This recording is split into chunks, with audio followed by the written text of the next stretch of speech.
Okay, good morning, everyone. This is going to be an episode from Polytalk EDU, and I have the distinct pleasure to welcome Dr. Michael Yoder. Dr. Yoder, how you doing today? I'm doing well. Thank you, Mosin. Thank you so much for Okay, today having we're me. going to be discussing a variety of things. Going to be really interesting, cutting edge, and relating to what's happening in politics and everything else from a different perspective. We're going to be discussing the U.S.-Mexico relations. I'm going to be focusing on trade, which is really the time of the essence. I mean, it's really great topic to discuss at this point. I'm also going to talk about USMCA and the update from of NAFTA in 2018 and the pending review of that in 2026. So those are going to be the main two topics we're going to be discussing. And also, Dr. Yoder, he has a book, actually, just a book that came out, and I want him to also plug the book and talk about it. And at some point, maybe he can mention the book at the very beginning, but also at the end of the episode, the last leg of this episode today, we will be discussing the book as well. So, Michael, if I may, Sure. um, we just let's go get us started. Maybe you can mention the book and then the work you've done before we delve into the U.S.-Mexico relations.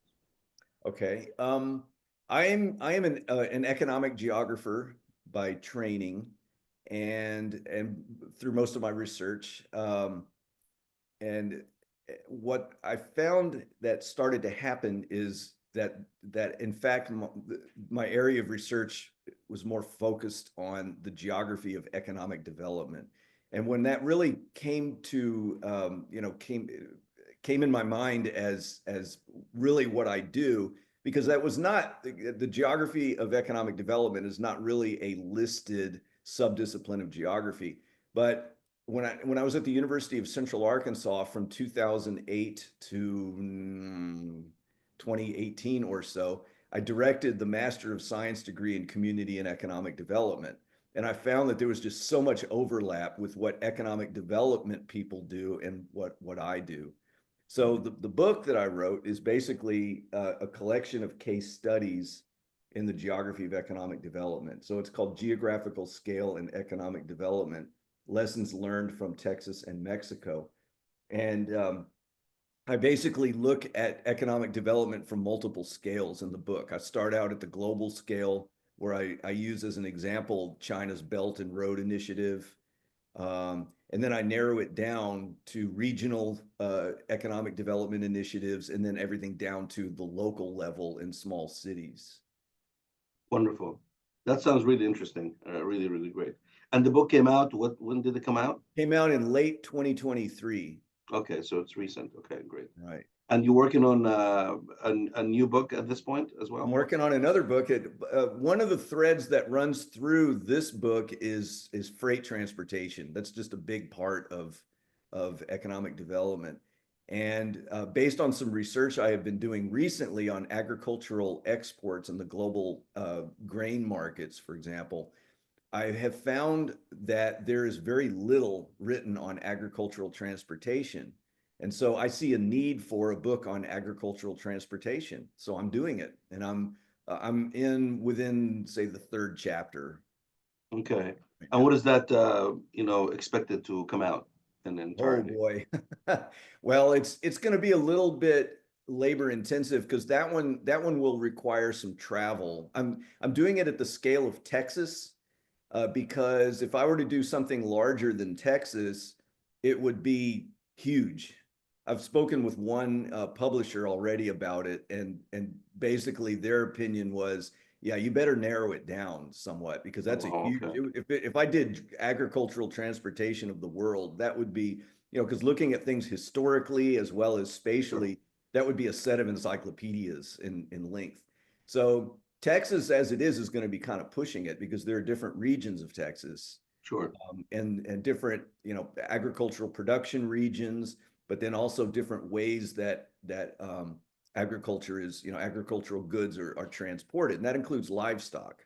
So Oh, wow. I'll be looking at imports and exports, which means I'll be looking at the ports of the Gulf of Mexico. It is the Gulf of Mexico, in Texas, as well as the U.S.-Mexico border. But Okay. I'll also be looking at just internally within Texas, how the different regions of Texas agriculturally, for example, West Texas, the cotton area, how that's transported, where it goes, et cetera. And key to the thing is processing, because things go from the field to processing and storage facilities. And Okay. that's really where the literature is lacking. So that's going to require some field work. And I've already been Okay. doing that. I've already gone and spoken with some people in different parts of Texas about things like grain elevators. And it might Oh, sound kind wow. of dry and not the most exciting topic in the world, but I assure you it's very interesting. Oh, wow. Wow. Interesting. Okay. Well, this is a great introduction, indeed. Okay. Well, this episode today, we're not the main crux of it. It may not seem political, but honestly, in real world, it's very hard to talk about economics and trade without really mentioning they are joined at the hip. I mean, politics and economics, and I Exactly. think in many spots around the world, the United States is probably the exception to the rule. Is you learning economics and politics in the same department most of the time. I mean, we have political economy, and you have to be a specialization down the line.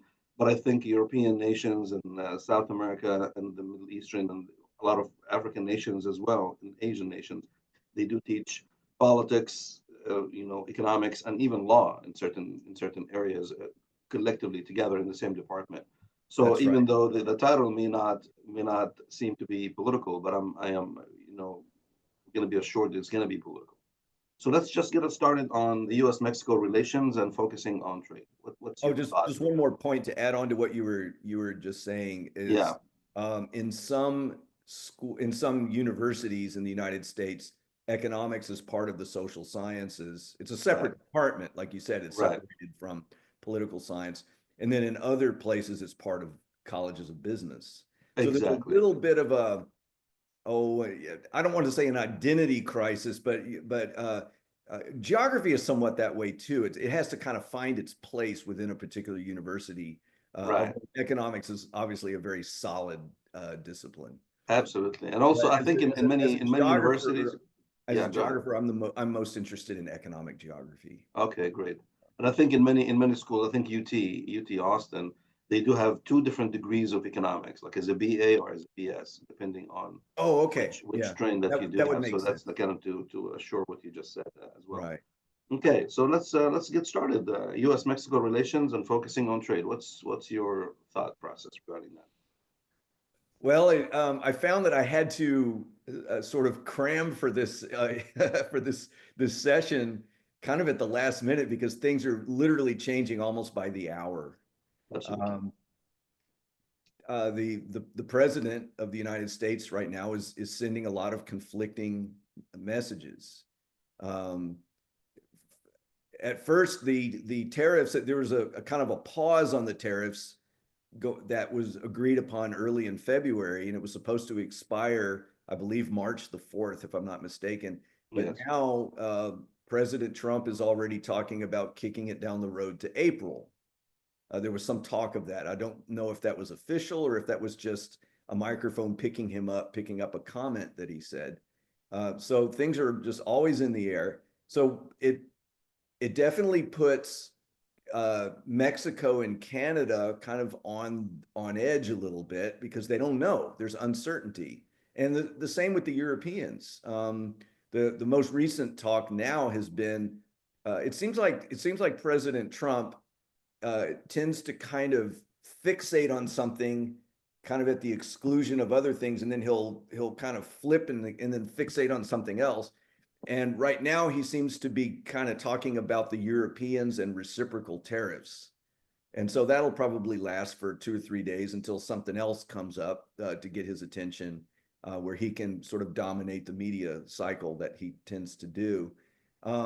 But in the case of US and Mexico, what I find quite interesting is the way that Mexican President Claudia Sheinbaum is very what's the word I want to use? Just kind of calm, but very deliberate in what she says, and very like certain about what she says. She doesn't have any question marks, and she has confidence, and I find her to be quite impressive. Now, Yeah, and you got sometimes she's the kind of dismissive, especially when they renamed the Gulf of America. She said, well, you can do whatever you want to do within your boundaries, which is 22 nautical Exactly. miles, but it's the Gulf of Mexico. So kind of dismissive, confidence. It's kind of like a weird, description of her body language and what she's saying. Assertive Exactly. and dismissive at the same time. Yeah. That's right. And I catch, because I live in Laredo, I listen to Imagen Radio out of Nuevo Laredo, because we don't have much radio here in Laredo, but I Yes. listen A to lot of music. yeah, that's true. So I listen to Imagen Radio, which is syndicated nationally, and then Nuevo Laredo just happens to have a broadcasting branch of that. But they play snippets of her morning press conferences each day, and it's exactly as you said. She just kind of she just sort of states things very calmly, very deliberately, but without any. She doesn't put any value judgment. She doesn't call President Trump irritating or annoying or anything like that. She just kind of says, "Well, the president of the United States is correct on this, but he's incorrect on this," and she'll correct him, but just do it very diplomatically. Okay. Now, let me just, before we delve into more details regarding the trade relations with Mexico and the United States and Canada, you did mention at the very beginning that Trump is every 2 3 days he changes his mind, and he focuses on different things sporadically, very very quickly as well. Do you think that's kind of is that by design, or is just he's acting a little differently in the second term as he did in the first term? He's a lot more confident in the way, whether it's right or wrong. I mean, but the way he changes the topic, is he been schooled to, or being maybe advised to do this, or it's just anything comes out of his head, he's just kind of like no filter, he just says it. What's your take on that? I can only offer my opinion because I think you'd have to be a psychologist to really be able to figure this out. But I think it's kind of a combination of things. I think he's just a little bit sort of naturally erratic in that regard, but yet he's learned how to work it. So I think he's just sort of comfortable in doing that. I don't know as it is a deliberate thing, because he I mean, I don't know if it's something that's planned out. I think it's just spontaneous. And he's very comfortable in that. And then he can go back and kind of mop up after himself a day or two later if he seems to have gotten himself into trouble, or he just blows it off. And he just goes ahead because he's got the support. Um, but I think he's just basically kind of naturally erratic, and he just sort of says what's on his mind without really thinking it through. Because the reason I say that is that so many of the things he says and the positions he takes indicate that he doesn't quite fully understand the issues. Right. I mean, he's not. Again, we don't want to turn the whole thing into talking about Trump. That would be an interesting 3 hour conversation, obviously. But Trump is when you put him in different with different presidents in ranking, he's not exactly a policy wonk. He's kind of like, we want to do this. Like, how are we gonna get to do it? You guys figure it out. I don't care. I mean, he just figured it out. He's like a CEO. He doesn't really concern about how it's gonna get done. Just serve me the steak and don't tell me about the cows being slaughtered. Basically, just like get it done. He's just like a very very broad stroke kind of guy. Unlike other presidents, unlike maybe Obama, they were like policy wonks, and Clinton, in many ways, kind of like basically like Reagan in many ways, but the style is very different from Reagan. I mean that's my thought regarding that. I agree. Yeah, I agree completely. yeah, yeah. He's not a policy wonk. No. And there was an engineer named Raymond Lowry who he wrote a couple of books about engineering products, and how one of the points that he made in design, where you're designing products, you have to design within the product the ability to make the product, not just how something looks, like say how an automobile looks, but also you have to design within that automobile how the thing is going to be put together. And that's where, in my view, Trump kind of misses the boat a little bit. He doesn't think through the how, he just blurts out what the overall policy ought to be in a perfect world without taking into account realistic realistic things about how to get things done. But that's just a general view of really all of his policy, whether it's security issues or domestic issues related to the budget or what have you. But certainly on this trade thing, I'm just amazed how USMCA came about. And, you know, I give credit where credit is due. There are things that Trump did accomplish in his first term that, you know, people kind of give me a hard time sometimes when I talk about, yeah, but USMCA was good. I just to kind of take a little sidebar here, I personally thought the way he dealt with North Korea was kind of interesting. I give him a little bit of credit for that. So there were some things he did that was good. I think it was good the way he pressured the Europeans to up their budgets for military things. Now, he didn't think through how to do that, and you did not get from his accusations of you know, towards the Europeans that they were weaseling out of things.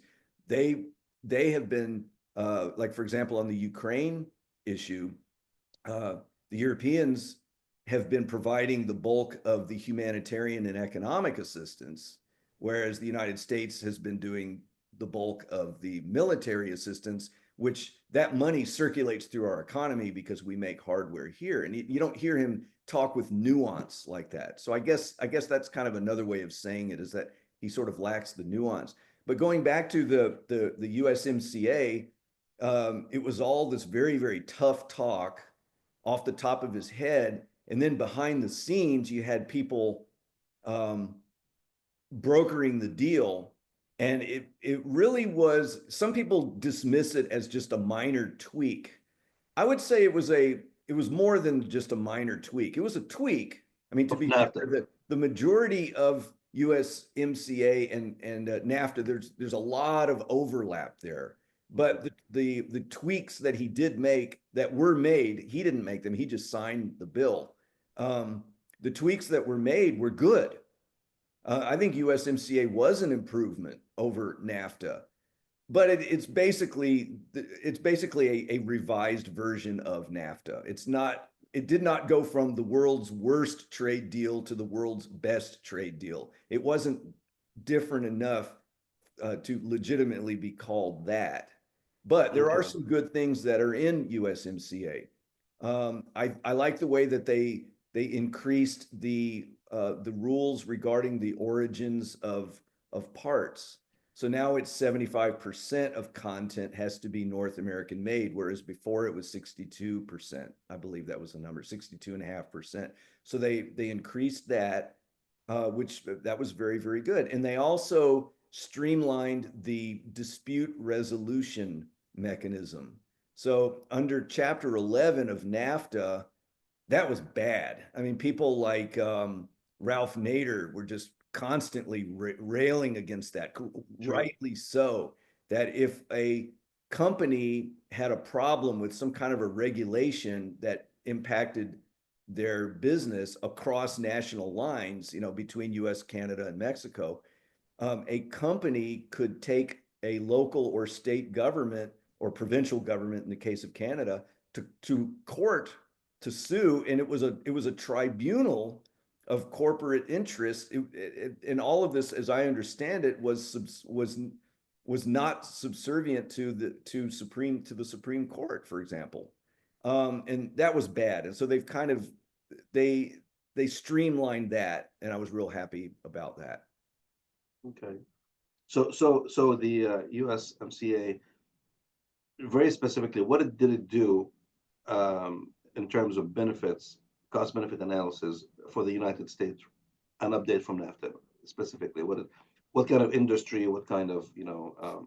Well, the first and foremost, it did not interrupt the trade patterns that were happening. Thank goodness, because what we have to understand here is that these supply chains are binational and in some cases trinational, you know, especially when, you know, the automotive industry is often invoked with that, but it applies to other industries too. industrial machinery, electronics, what have you. But parts literally do cross borders multiple times. So if you're going to slap tariffs on things, you could end up slapping tariffs on something that started out being made in your own country. Say there were, say, like automotive transmissions made in the United States that are then sent over to Mexico for further things. Either they're added to the final car, or there might be something else added to that, and then it might come back to the United States for final assembly. So you could end up slapping tariffs on things that were already produced in your own country. And fortunately, that was avoided. I also think that what was good was the requirement that the average wage is $16 in the automotive sector for any any finished product. It has to be at least $16 an hour wage, and that helped the United States to retain more of the supply chain, and Canada as well. Because the whole point of establishing plants in Mexico is to take advantage of $3, $4 an hour wages, or whatever it is there. Because I do remember when they first tried to do it, there was some opposition, not just from Mexico, also Canada got involved, and then also they're talking about dairy product in Wisconsin, Right. and then how did that kind of ended on volition in terms of and specific product? Like, for instance, the dairy is not going to impact every state in the union. It's going to impact like Wisconsin particularly. That's right. Yeah. It's regional, and I think my recollection, I haven't really studied the Canada part of it quite as much, but my understanding of that is that they had little carve outs to enable, say, dairy products from the U.S. to be sold to Canada without tariffs, and then Canadian dairy products sold to the United States. There's a two-way thing there. I think that one of the other issues with Canada is Canada exports a lot of construction materials, wood, to the United States, but they've made little carve outs there. Because one thing we have to keep in mind is when we're looking at these supply chains, like, let's say you've got something like imported steel. This is one of the latest things that Trump is talking about, is slapping tariffs on Mexican and Canadian steel and aluminum. Well, if you do that, what's the purpose of doing that? It's to protect domestic producers of aluminum and steel. However, there's two problems with that. First of all, the U.S. producers of steel and or aluminum, then they can just kind of sit back and go, oh, okay, well, there's a tariff on the imported stuff, so we can just raise our prices anyway. We don't really have to compete anymore. So it tends to be inflationary. That's the problem. The other problem is that things like steel and aluminum are mostly used as inputs for, like the steel that we import is used as inputs by companies. A lot of them are small and medium companies that need those imported types of steel and aluminum. And so if you put tariffs on that, it makes our businesses less competitive. Okay. So the bottom line is this, and this is the part that Trump has stated it before, but I don't think he really fully understands it. And that is that globalization has plateaued. Regionalization has increased, and this is around the world.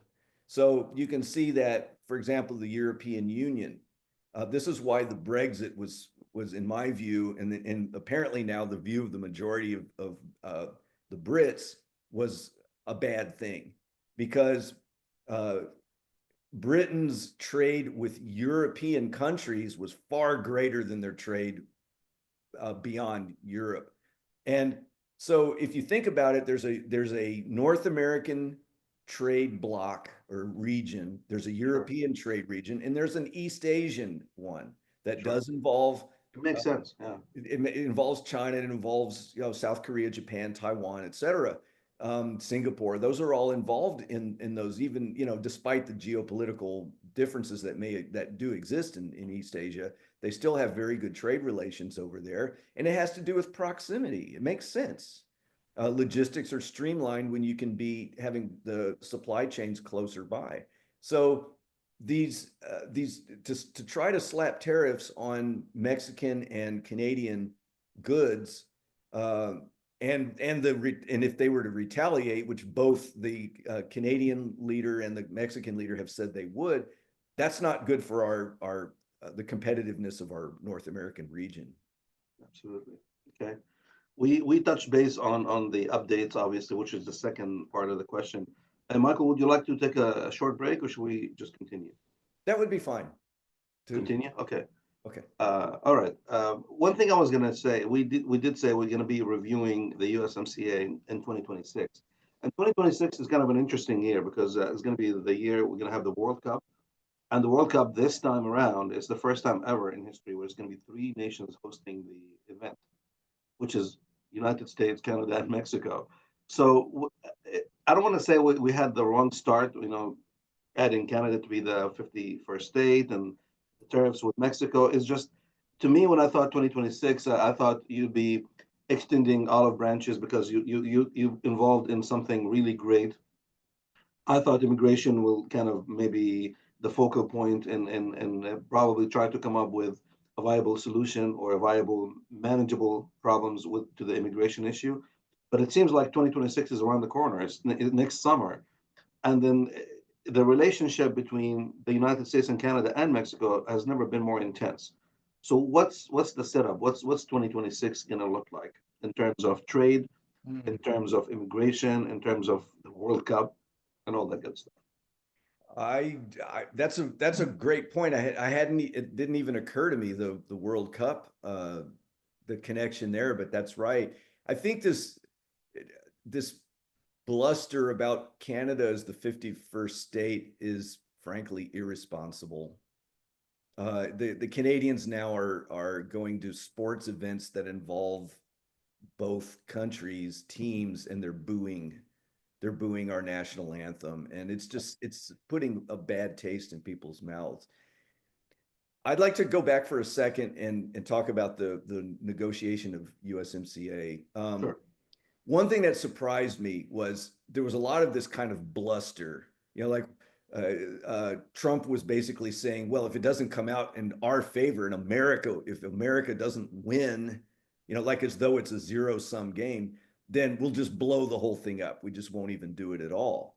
And yet, look at what we ended up with. We ended up with a very nicely improved NAFTA. How did that happen? I'm still trying to piece it all together, but this is mostly just my impressions. I can't say that I have the definitive answer on this, but it goes something like this. Okay, so Trump was talking to Peter Navarro. Peter Navarro was telling him one thing. Trump was talking to Robert Lighthizer. Lighthizer ended up having the key role in the negotiation of this thing.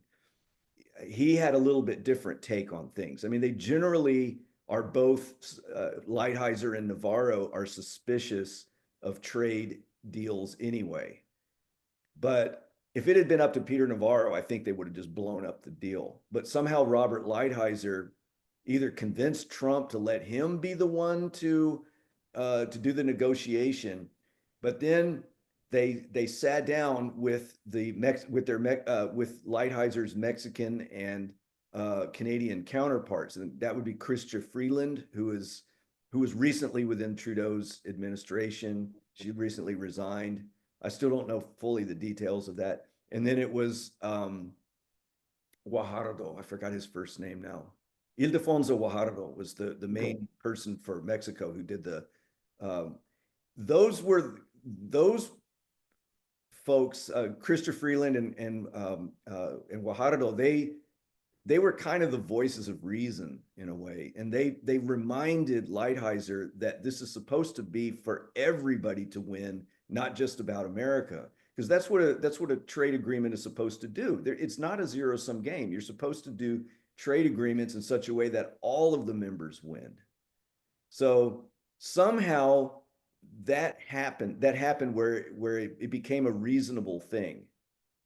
And beyond that, I don't really know exactly what went on there. Some Mexican historians and other scholars have commented on that. And they basically said the reason why it turned out so good is because Mexico and Canada stuck to their guns. Okay.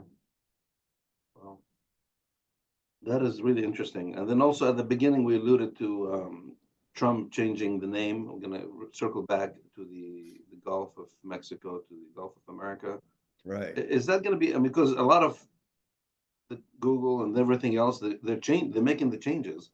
Is that going to stick, you think? Or maybe the next president, whoever is going to be, if it's going to be J.D. Vance or somebody else, let's say he's a Democrat, they will maybe reverse what Trump is doing in an executive order, or is going to stick from our side? Because a lot of people, they're liking this, like, hey, Gulf of America. What's your take on that particularly, just from a political standpoint, with our neighbors to the south? I'm stumped on that one. To me, the idea is just so ridiculous. I haven't even really thought about where it goes. I would imagine that the world community probably will be split on this. You'll have the Russians siding with the idea of calling it the Gulf of America, and because Putin and Trump are very close. Right. And the rest of the world is going to say, no, it's only your 22, is it 22 miles or 22 kilometers? The 22 nautical miles. nautical miles. Yeah. That it'll be just that part of it that will be the Gulf Yeah. of America. That's when you have sovereignty over that. Yeah. Right. I would think that if a JD, first of all, I have my doubts that a JD Vance could win, but I also had my doubts that Donald Trump could win. You never know. Somebody like Vance would double down on it. But if, let's say, I don't know, Andy Bashir or somebody like that becomes the president, I think probably they would just go back to doing things the proper way. Because after all, I mean, it dates back to the Golfo de Mexico. Mexico is a word from the Nahuatl language. It's been the Golfo de Mexico since before the United States was even a country. Exactly. I think honestly, and this is just a hot topic now, but I think at some point it's going to dissipate and kind of ends in its own volition. A similar situation in the Middle East, depending which map you pick up. When you go to the Gulf states, they call that body of water the Arabian Gulf. But if you ask a Iranian person, they call it the Persian Gulf. It's the same body of water. And I Right. think the Shah of Iran, one time he was interviewed by Mike Wallace, and they were talking about Arabian Gulf. And he said, in your Mike, when you took history 50 years ago in school, what did you refer to it? It's always been the Persian Gulf. So it really depends who you ask. And at some point, like if you go to any of the Gulf states and you refer to it as the Persian Gulf, you're going to get in trouble. It just is the Arabian Gulf. And if you are in Iran, if you refer to it as the Arabian Gulf, you're going to get in trouble. So I think when you're in Mexico, it's going to be the Gulf of Mexico. It's going to be in the United States side. It's going to be in the Gulf of Americas. I think at the end of the day, it's of no consequence in terms of really I policy. think that's right. I agree with that. Yeah. Yeah. I mean, it's just the way. I mean, honestly, when he actually mentioned it the first time, I thought it was a joke. And it's like, and then every leader who met him the following 2 weeks, he has a big map of the Gulf of America in the Oval Office. And some leaders like, oh yeah, it's like the new name. It's just kind of almost like a Saturday Night Live, It is. It's like it's the Twilight Zone or something. Truth is stranger than fiction. I mean, Canada is the 51st state. Right. This is a question I have that I would love to ask the people affiliated with Trump.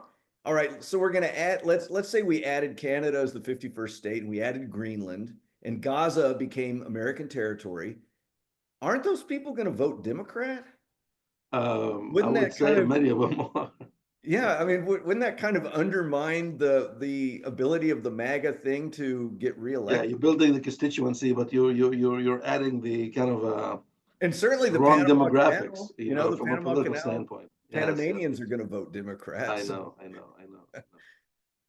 And by the way, for the record, since I brought it up, the Panama Canal thing is just absolutely ridiculous. That and surely Trump understands this, but he's behaving as though he doesn't. There's a company called Hutchison. They run ports all over the world. They have 3 of them in Mexico. They've got them all in many different parts of the world. It's a company that goes back before the time that Hong Kong was, sort of, if you want to call it, annexed into the PRC. Right. So it's a Hong Kong based company. They happen to run the port operations for shipping containers. They do not control the canal. So I think this rhetoric that he's using is inflammatory and it's inaccurate and it doesn't do anybody any good.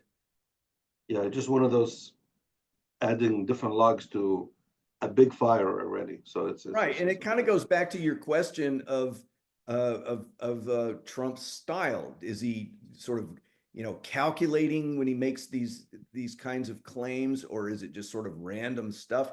I don't know, because so much of it is based on a lack of knowledge of the nuance of things. I don't know if it's a deliberate thing or if it's just his personality.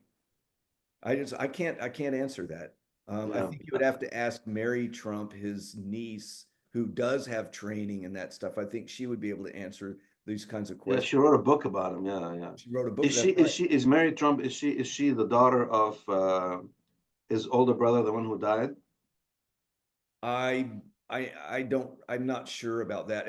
It's my understanding is it's the brother who was kind of edged out of the thing that. Oh yeah, the guy who became a pilot, I think.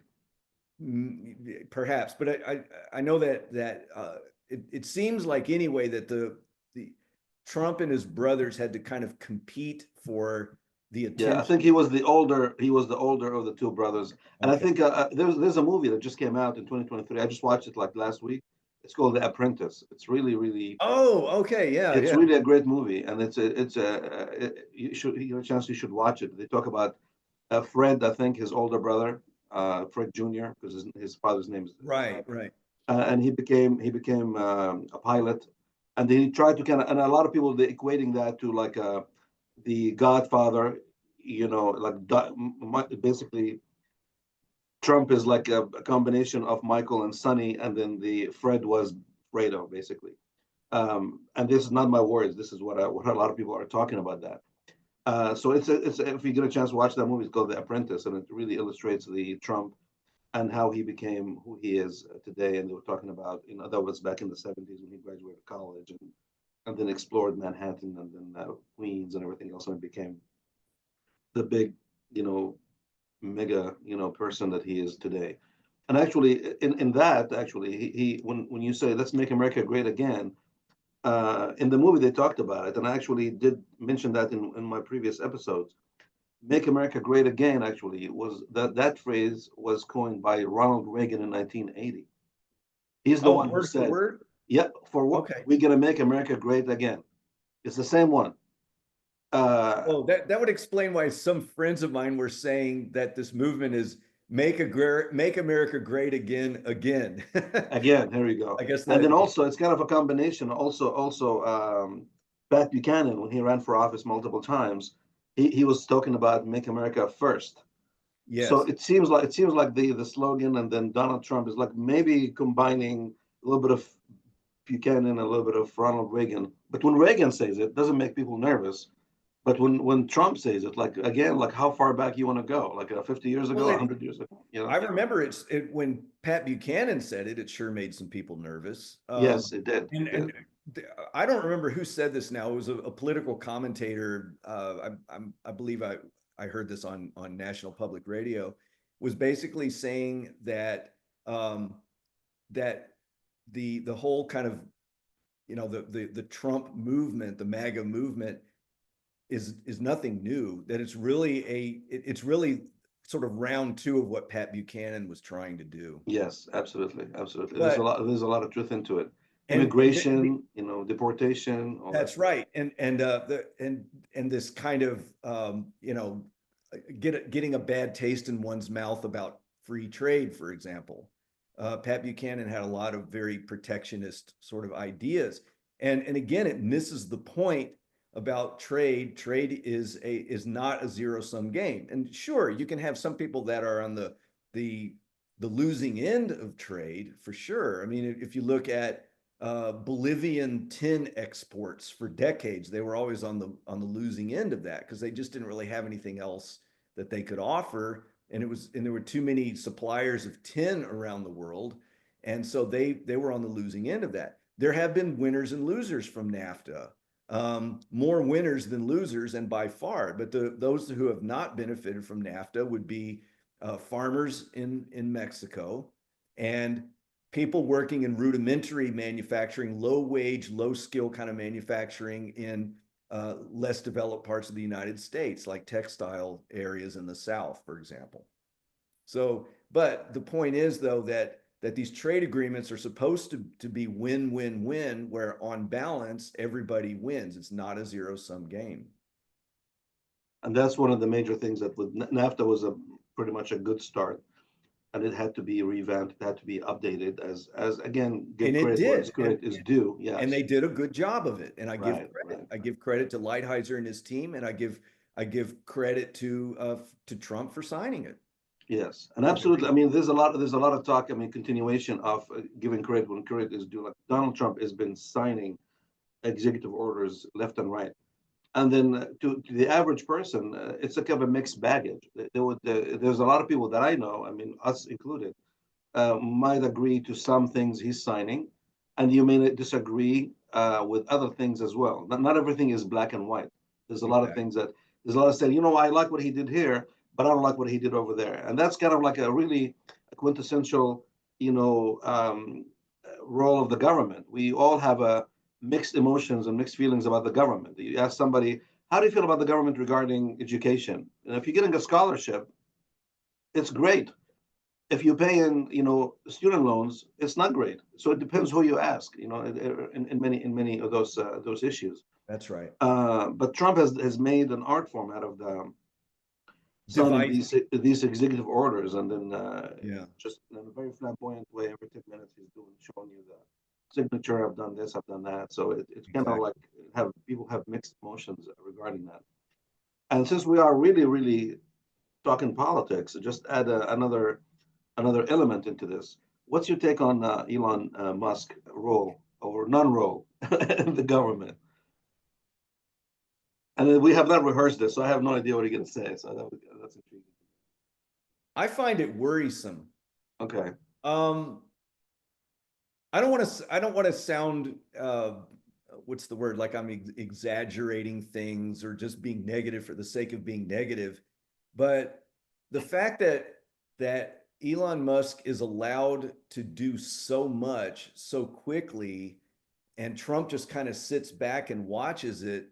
I'm wondering if is Trump maybe getting a little old, and maybe Elon Musk is finding ways to get in there and kind of squirm his way into a position of influence, and Trump maybe doesn't even really fully understand what's happening. I don't know, because you've got somebody who's not accountable. He was not confirmed by the Senate. He was not officially appointed. Decisions that are reversing expenditures and budgets and so on that were confirmed by that were voted on by the legislative branch. Right. And so it's a kind of creeping authoritarianism that I see, and Musk is in there just kind of prodding Trump to do this, and Musk just kind of takes the ball and runs with it, and it's very arbitrary. Some of these firings where they had to go back is like, oh, we shouldn't have fired those people. Let's try to hire them back, and they've been unable to do so. And it just shows that it's all very impulsive, and so I find it worrisome, frankly. Yeah, and I think honestly the Trump style. I think there's a lot of sometimes the body language with people in the cabinet may have a disliking to what Trump is doing, but they know from the first term of Trump, and then the way he acts even before he became president, it's a one-way ticket with him. You know, if they Yeah, complain, remember one of my favorite things was the Fauci face palm, if you right, if you right. Oh remember yeah, that. absolutely, And absolutely, then, and yes, then you saw what happened to Fauci after that, right? exactly, exactly. Demonized, and Exactly. So if that was the anybody in party the that's cabinet, whether it's disrespectful. JD Vance or anybody else, if they even complain about Elon Musk at an official capacity, they probably be cleaning up their desks because he will fire. I mean, in the first administration, he fired people on Twitter. I mean, Secretary of State It one was time, and he was in revolting. Seattle, Yeah. and then now you're fired. It's like, okay, I mean, that's never been done before using that platform to fire people that way. So a lot of people maybe they're reluctant in giving him good advice because it seems like the type of personality that he has, he only wants to hear the things he wants to hear.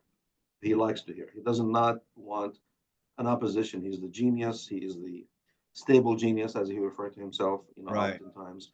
And it does not allow room for you want to be in the room, you do what I say, or if not, you're gonna get the hell out, basically. And the same thing with the Congress. If you don't fall in line, you're primaried. Exactly, exactly. And this is very bothersome. Are you familiar with the Problem Solvers Caucus? Sure.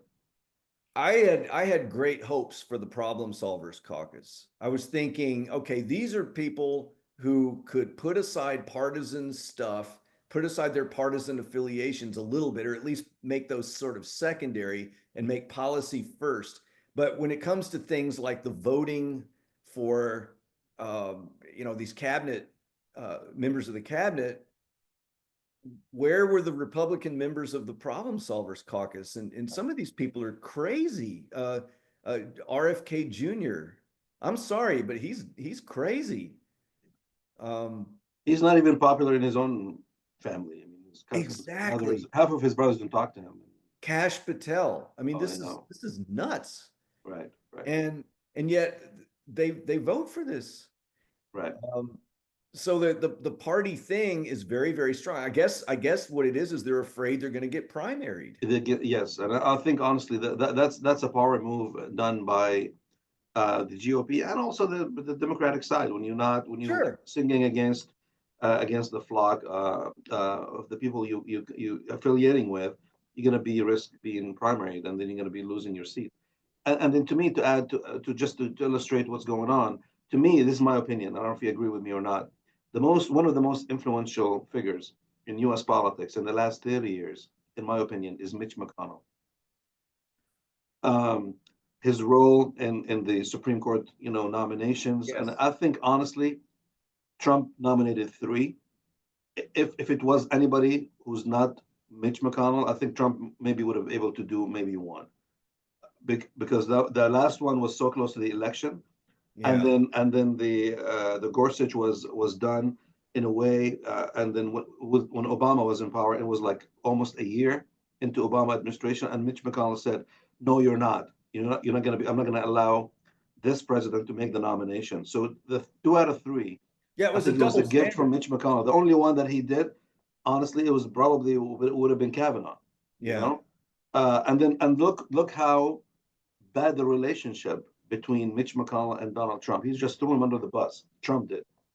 It's like he's no good. He's never been good. He's seniling. He's this. He's that. And then Mitch McConnell was known to have people threaten people to have them primaried if they do not agree with his policy. Fall in line. Yeah, Yeah. fall in line. And Mitch McConnell was maybe. I mean, he is he and it dates back to actually when he became a senator in his first year, back in the Bork days, uh, Robert Bork, and then also the Clarence Thomas nomination. So Right. he kept that in there, and then he really kind of like revenged on everybody else from the other side, especially namely Biden, because Biden was in charge with those points. But I mean, knowing what we know, and then Donald Trump was not really treating Mitch McConnell with the respect that he not the respect, but he delivered a lot for him. He owes him a He lot did. He certainly politically. did. Yeah. And it makes people like Mitt Romney heroic. Yes, absolutely, absolutely, absolutely. And as we promised, man, we did talk economics awful lot, a great deal, but the politics, we just, it's the elephant in any room now. You start talking sports, and 5 minutes later, you start talking about politics. Um, Because politics is a blood sport. So. it is a blood sport, you know. Just we are, you know, we still have a few minutes left, and I want you to really maybe give some more detailed stuff regarding the book, or if there's anything else that you want to talk about in terms of U.S.-Mexico relations, NAFTA, or USMCA, before we plug the book in more details and kind of way. What is the book going to be about? What is the themes and everything else? Okay, well, I can kind of bridge the two topics a little bit. Chapter 2 in the book was basically my attempt to clarify the steel tariffs that Trump slapped on Mexican steel. And so I was looking at it through the lens of economic development. And the thing is, okay, so that, again, the book is, I start from the largest scale, the scale of the world. I look at the United Nations, I'm blanking out what it's called, but the heritage thing where they have heritage sites all around the world, and you is that UNESCO? I forgot. UNESCO is one, yes, absolutely. Yeah, okay. So where they have it, it's in my book, and I'm forgetting what it's called now. But that was one of the first essays that I wrote. But basically, that's what the United Nations there does with these World Heritage sites. Is those are good for local economic development, but it's a global initiative to do that, to provide some seed monies that then create a lot more local and national monies to help with that. Like in San Antonio, there are the missions, for example. Those are United Nations designated heritage sites. So and then I looked at the Belt and Road Initiative from China. Then I start funneling it down to national level and regional level stuff. So chapter 2, I look at trade relations between the US and Mexico, particularly through the lens of steel. And I point out all of the inconsistencies that were going on with attempting to put tariffs on Mexican steel. And then there was talk of retaliatory tariffs that Mexicans would put on US steel. And the thing is that, you know, whether you like it or not, David Ricardo's law of comparative advantage is just so true. Everybody's got something they're good at. And as long as trade involves everybody doing what they do best, you know, in the example that David Ricardo used, even if somebody else can do something better, you still let so he uses the example of a lawyer and a typist. So let's say you've got a really, really good lawyer, an attorney. He's excellent attorney, but he also happens to be a really good typist. But it's better for him to hire a typist, even if it's somebody who's not as good a typist. It's better for him to hire that typist if typing is the best that person can do. Everybody wins. Exactly. And so I kind of point that out with respect to steel, because there are different kinds of steel. There's not just one kind of steel. There's steel rails, there's steel rods, there's steel pipe, there's all kinds of steel. In my view, where you should be even thinking about tariffs on steel would be if you're trying to bring about proper environmental solutions to this. So for example, the kind of steel that's made in Mexico is the old coal-fired plant, which is not good for the environment. So I could see the rationale of maybe putting some kind of a carbon tax on their steel or something like that, sure. Because most of what we do in the United States is electric arc furnace type steel, which is a cleaner way of doing steel. And so we could do that, but that's not what Trump did. So I go through the whole thing and I point out that Mexico actually imports a lot of US steel, and the US imports a modest amount of Mexican steel. So why put tariffs on that? So that's what chapter 2 does. Then I start looking at national level things. I look at in Mexico, their economic development of recent years has one of the important components of that has been to build up their port system. And in particular, what I look at are the interior ports.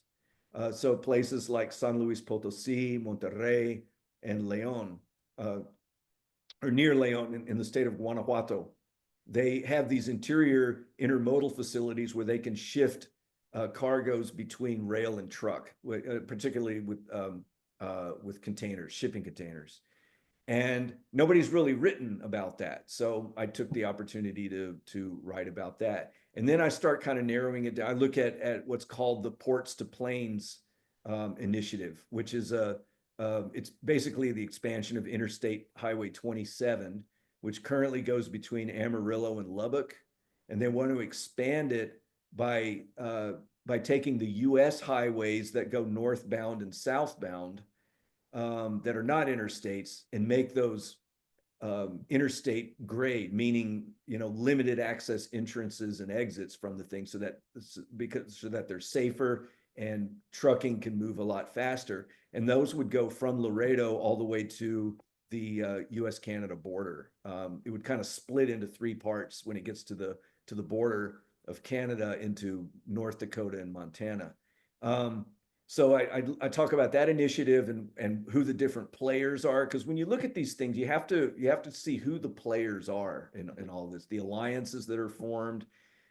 Then from there, I wanted to do something on a barge port in Texas, the port of Victoria, and I went ahead and did a deep water port too. I looked at the port of Brownsville because that would be easy to cover in one chapter. And then from there, I narrow it down some more and I start looking at small cities and what economic development initiatives there are in small cities in Texas.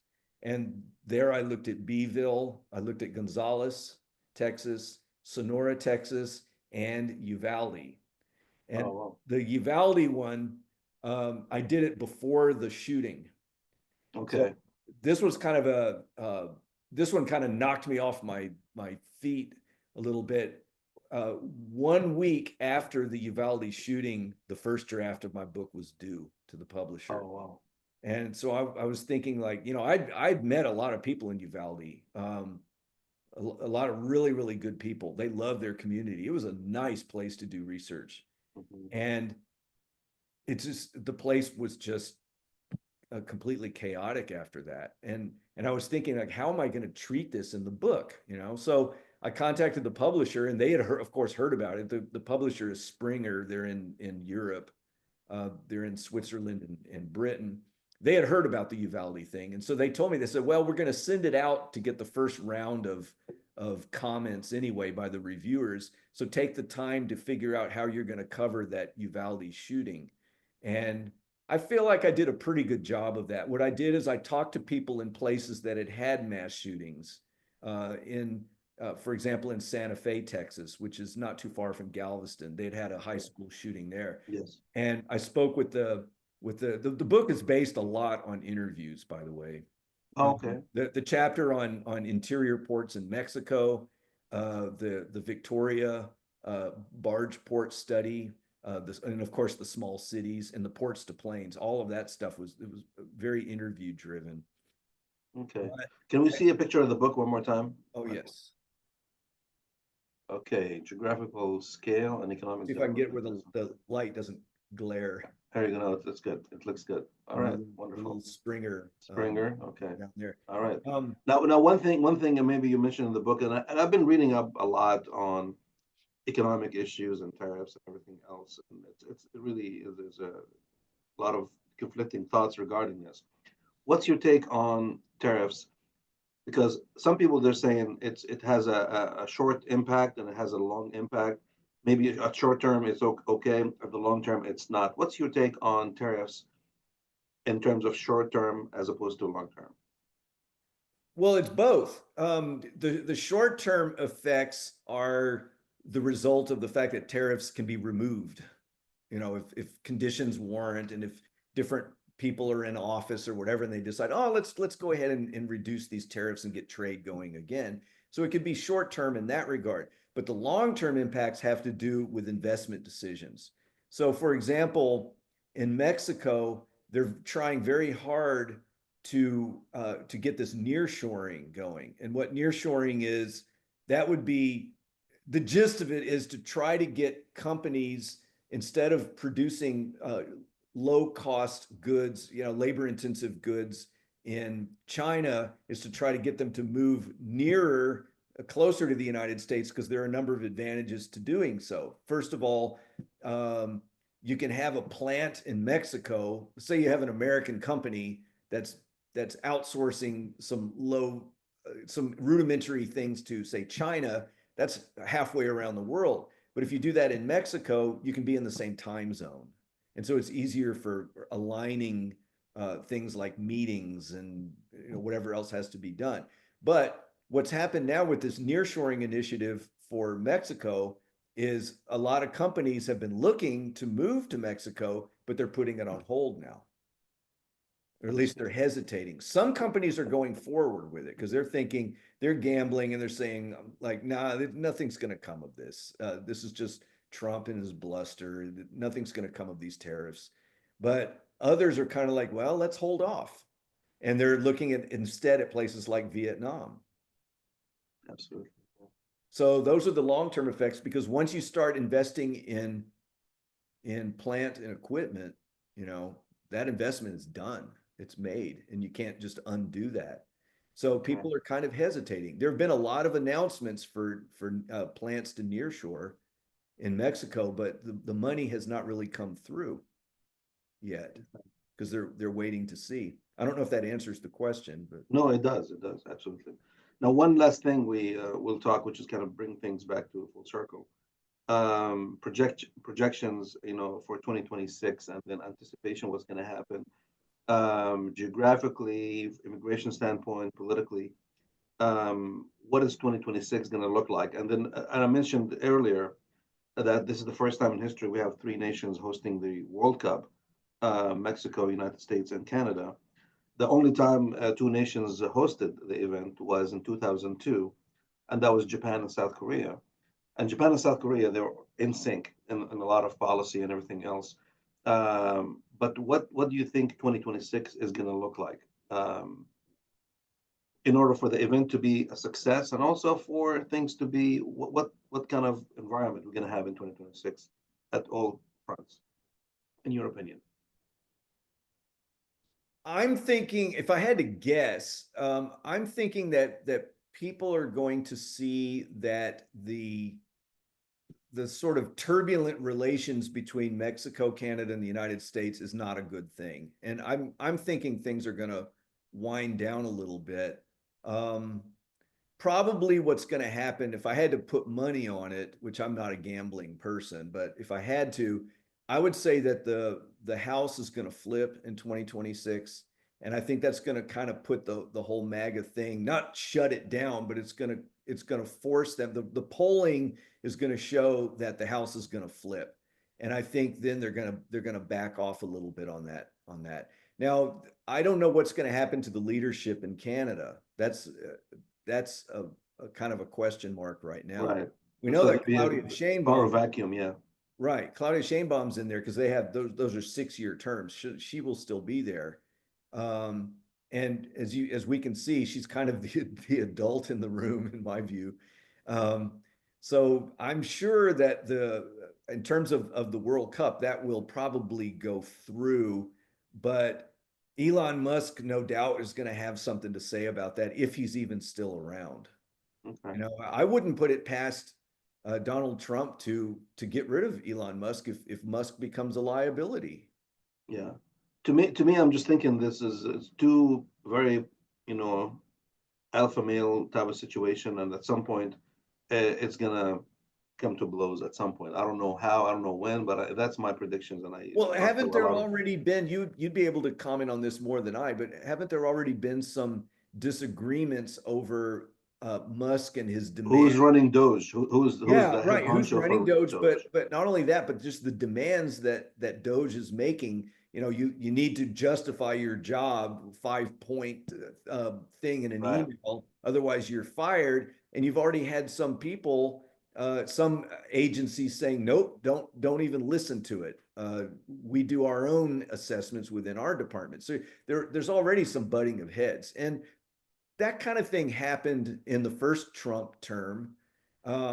Interesting, we haven't even mentioned the Biden administration. It was just kind of like return to normalcy in my view. I mean, believe me, there's some things Biden did that I'm not happy with.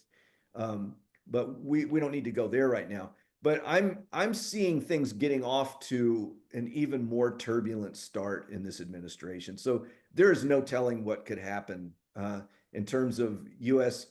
Canada Mexico relations, and if this World Cup thing even happens, in the way Trump could try to maybe that's why he wants Canada as the 51st state, is so that it could all be in the United States, and maybe he'll try to annex Mexico City or something. I mean, I'm just making that up, but Yes, it's not any crazier than some of the stuff that President Trump says. So absolutely.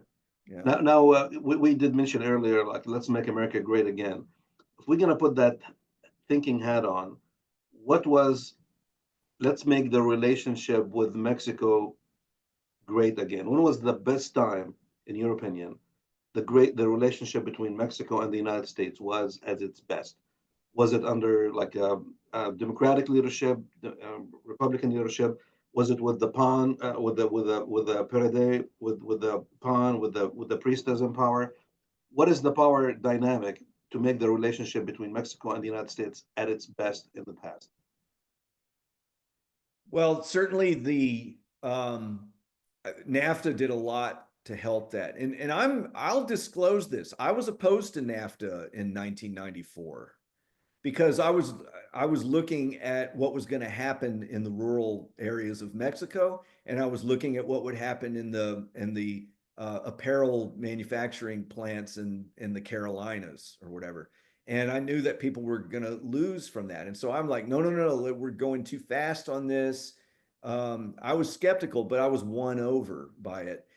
It's a truly bipartisan thing. It's just sensible. So to say, like to ask that's a very good question. I never thought of this. Like, under which administration was it best, whether in Canada, the United States, or Mexico? I think it was all pretty good. It all just sort of evolved nicely for all three countries until Trump came along. Then it started to get bumpy. But even then, with USMCA, it came out all right. And just looking at the trade figure, I jotted down some numbers last night. I looked into this. So on the eve of NAFTA, exports, this is just exports of American goods into goods, now not even services. That's something else that we could actually talk about, is goods versus services. But on the eve of NAFTA, 1994, that would have been the first year of NAFTA. Or wait a minute, did it come into being on January the 1st, 95? I think it's 95. I think. Yeah, I believe that's right. But anyway, and so I took 1994 data. We exported $46.3 billion worth of goods to Mexico. If we look at the end of 2023, it's 323 billion.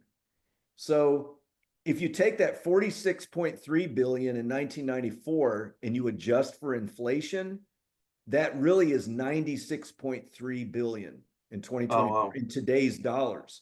So that is what we have had since NAFTA is a 3.4 times increase in exports of American goods to Mexico.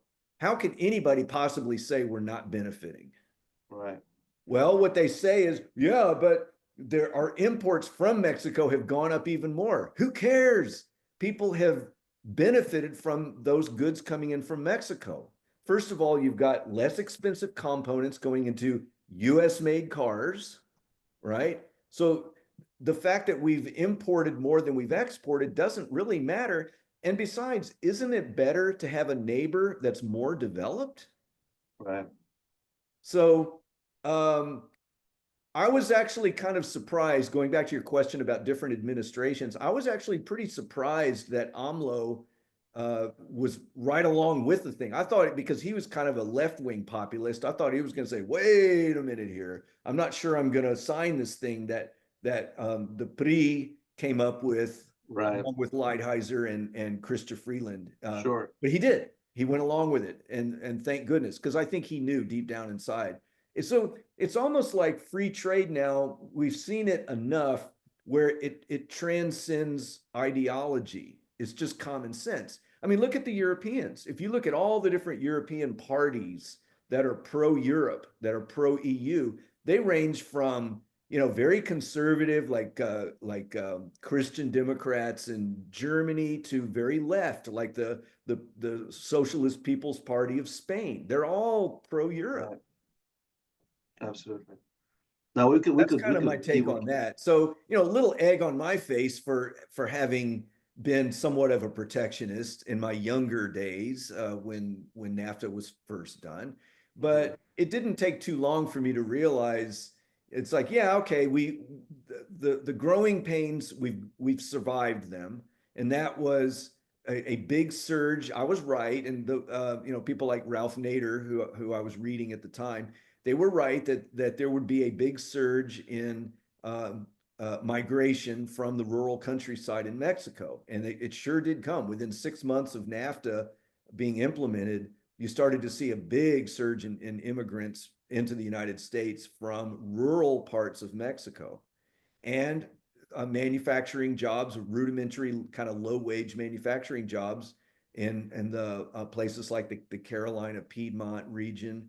Those jobs kind of withered away. We did a very poor job, in my view, of retraining workers and preparing them for that. And I think that's where we could improve. So when they do the 2026 revision of USMCA, I think a lot of what needs to be revised, obviously it's going to be things like intellectual property and internet kind of stuff, because internet sales, and that's a whole nother ball game. I don't know much about all that kind of stuff, but they'll have to take that into account.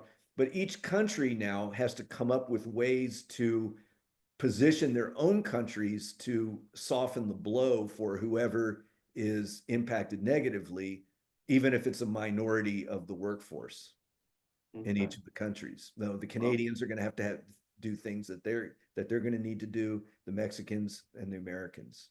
But that's more internal stuff. Absolutely. This is really, really entertaining, and I feel like, honestly, we're just getting started.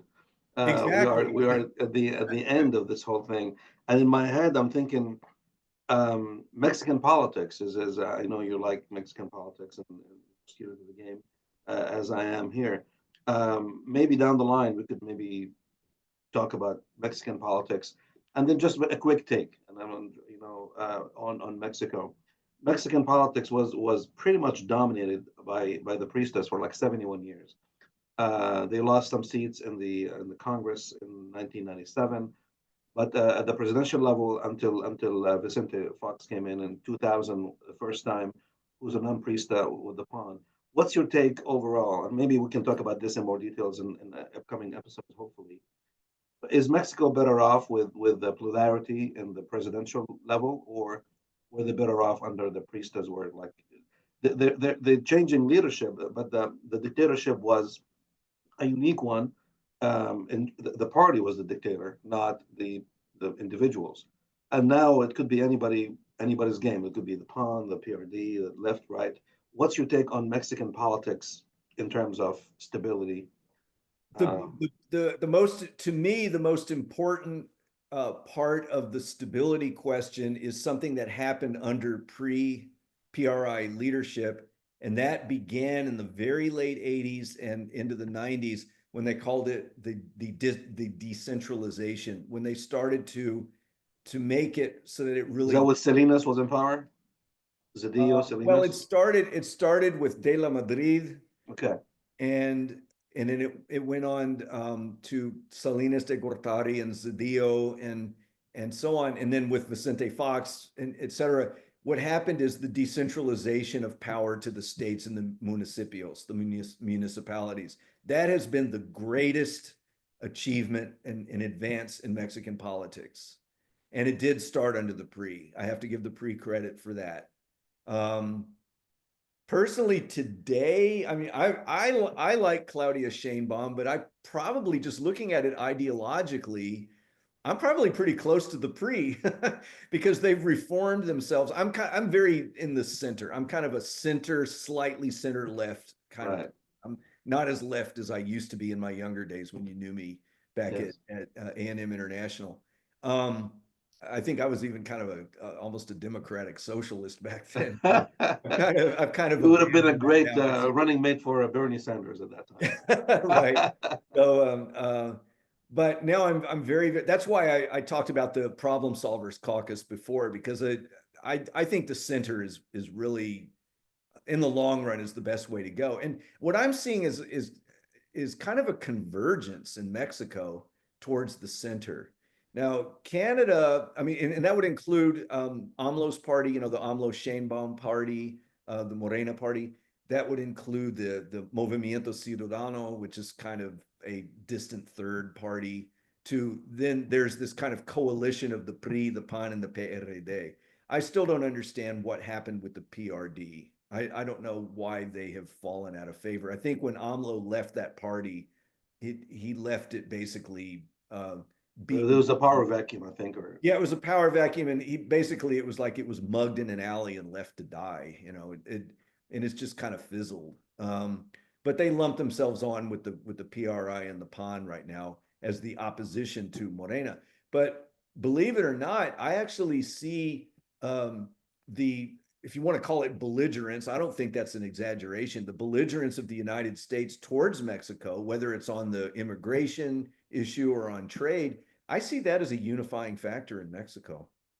I mean, they have their differences for sure. I don't particularly care for the way that AMLO did the judicial reforms and stuff. That left a bad taste in a lot of people's mouths. But on other matters, I see a convergence now. I think Mexicans see themselves as Mexicans now, and they're somewhat wary of the United States. And frankly, Canada has there have been a couple of Canadian provincial ministers who have said some sort of Trump-like things related to trade. The minister for Ontario, for example, said that Canada should do bilateral relations both with the U.S. and with Mexico and scrap NAFTA or scrap USMCA. And I don't think that's a good idea.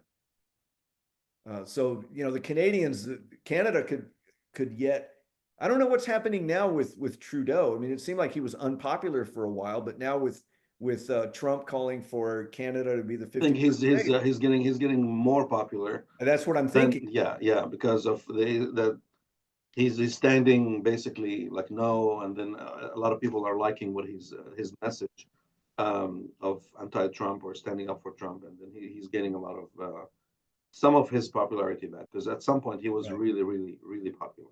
Right. Yeah. Well, I mean, this has been a great episode, and then thank you, Michael, for being with us. Well, thank you so much for having me. Yes, and I really, really do hope this is going to be one of many. It's not going to be the kind of a one-hit wonder. Hopefully, we'll get a chance to talk about other things.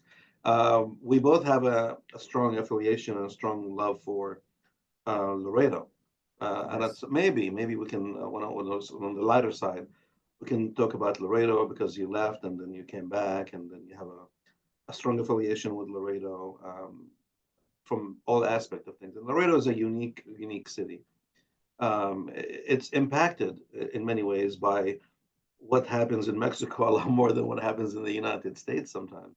That's right. I think I do believe in 1994, when they have the peso devaluation, that kind of killed the downtown Laredo at some point, and it was really closer to the border, obviously, than from the Washington D.C. and all that stuff.